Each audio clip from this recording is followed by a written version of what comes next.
I love salt, and as a cook, I use it a lot. But with experts recommending only 1 teaspoon a day, I must make sure my pinch is on point. With so many, what are the differences between salts? I think there's a few categories that you can look at. So there's the flake versus rock. The region where the salt comes from can, like with a wine, can influence the flavours and the characteristics of the salt. But the main difference would be in the way that the crystals are formed. If we take something like the black lava salt, you can see on this one, the crystals are really beautifully, naturally formed, and you get a huge, big, square crystal that forms from natural solar evaporation. Whereas something like the Himalayan pink or the Persian blue is quite a different structure, as you can see, and this is excavated in big boulders from salt veins laid down 250 million years ago from the Jurassic era. So it has a very different, much more compacted structure due to how it's formed.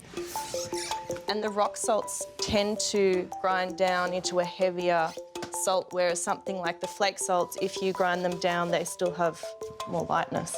Why would I use flake versus rock or fine versus ground?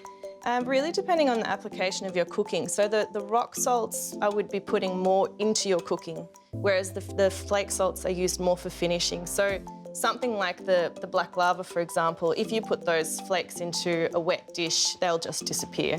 So you're much better off to use things like a Himalayan pink or a plainer salt that basically doesn't go to waste on, going into a big pot of stew or something like that.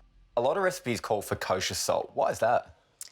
Kosher salt is formed in a very specific way. So you can see it's quite a small and dense crystal. It's a very flat block-like structure, and it's designed to absorb the maximum amount of blood out of meat in the koshering process. But it also sticks really well to food. So think like chips or roast potatoes. So it's popular for a few different applications.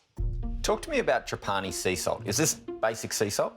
Yeah, it's a fairly wet salt, so you can see, unlike the kosher salt, which is a very dry salt, this hasn't been evaporated past the salt pan, so it still has a bit of moisture from the sea in it. And they're literally just raked with a specific tool, and they're all from varying different layers of the salt harvest that's solar evaporated on the edge of the ocean in pans.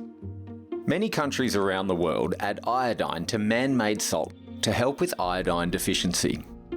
All natural salts are not iodized, so despite the fact that some of them come from the ocean, they don't contain iodine, which is a bit of a common misconception. So some companies will add iodine, but one little trick you can do is add some kelp to your salt grinder and just grind that through with your rock salt. What's the healthiest salt? Healthiest salt, probably the Himalayan pink, I think, mainly because it's just so old and it hasn't had exposure to all the environmental toxins and things that we have. And while these ancient morsels of minerals are loved by chefs everywhere, it's more than just adding flavour to food. The body needs salt. It's one of the elements that we don't actually produce ourselves, so we have to intake a certain amount of salt. Do you think we could be adding too much salt?